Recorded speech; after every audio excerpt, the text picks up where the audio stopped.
الرحمن علم القرآن خلق الإنسان علمه البيان الشمس والقمر بحسبان والنجم والشجر يسجدان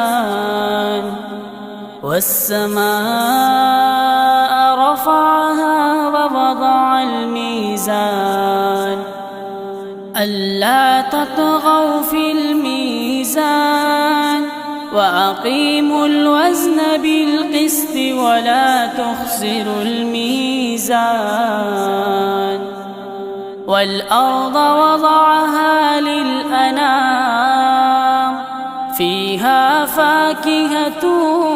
والنخل ذات الأكمام والحب ذو العصف والريحان فبأي آلاء ربكما تكذبان خلق الإنسان من صلصال كالفخار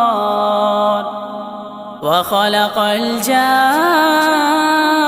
من مارج من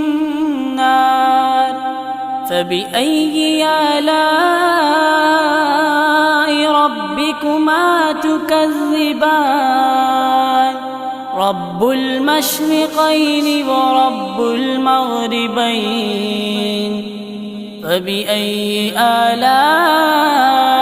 ربكما تكذبان مرج البحرين يلتقيان بينهما برزخ لا يبغيان فبأي آلاء ربكما تكذبان يخرج منهما اللؤلؤ والمرجان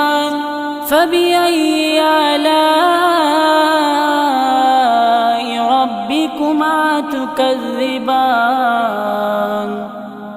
وله الجوار المنشآت في البحر كالأعلام فبأي آلاء ربكما تكذبان